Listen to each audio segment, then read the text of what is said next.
Lydia, au moment où j'ai rencontré Equitas, et avant Equitas, c'était pas la même chose. Il y a eu un virage. J'ai rencontré des personnes qui m'ont vraiment aidé à me forger et à connaître, renforcer mes connaissances sur les questions de droits humains. Avec Equitas, j'ai participé à une formation sur les droits humains. C'est une formation qui m'a permis d'apporter un plus au niveau de APIL, parce que APIL, c'est le développement local.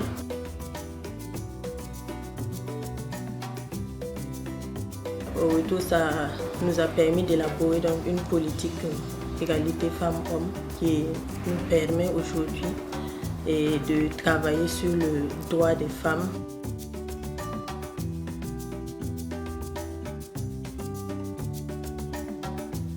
Au Burkina Faso, les femmes font face à de nombreux enjeux. Sur le plan social, ce qu'on peut dire, c'est que les femmes sont encore embrigadées. Donc il y a beaucoup de femmes qui restent encore sous le poids des traditions néfastes, je précise, et qui n'arrivent pas à décider de leur destinée, de ce qu'elles veulent faire elles-mêmes, de ce qu'elles veulent être elles-mêmes. À cause de l'étude de l'école, des études universitaires et aussi de ma formation, je suis devenue autonome. Je prends en charge ma famille, et mes enfants, ma grande famille. Et dans le quartier, je me sens à cause aussi le fait qu'on m'a donné la chance d'aller en mission. Je me sens élevée.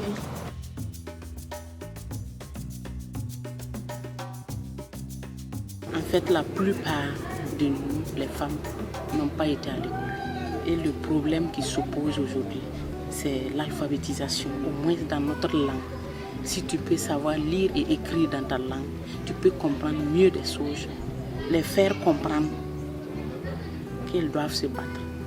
On ne doit plus se laisser faire.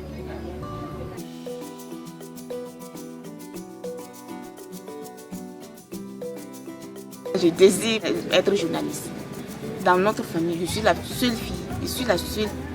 Je suis à l'école dans les enfants de mes parents. Parce que la plupart, c'est des gens, ils n'ont pas eu la chance d'être instruits à l'école. Donc moi, comme j'ai eu la chance, donc j'ai intérêt à progresser. Donc en tant que journaliste, ce que je peux porter, c'est genre organiser des campagnes pour les sensibilisations de certaines femmes, celles qui n'ont pas été instruites à l'école. Donc, et puis ainsi de suite. Les femmes ont des difficultés. Si le mari ne t'aide pas à faire face à tes difficultés, c'est grave. Quand une femme veut travailler là, l'homme là, c'est pas facile. Si la femme est dedans, elle ne sort pas.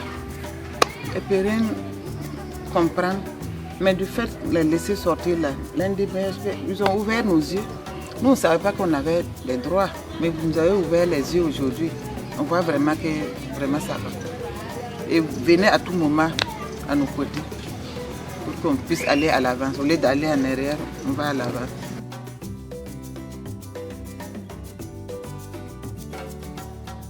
Est-ce qu'on n'a pas dit qu'éduquer une femme, c'est éduquer une nation?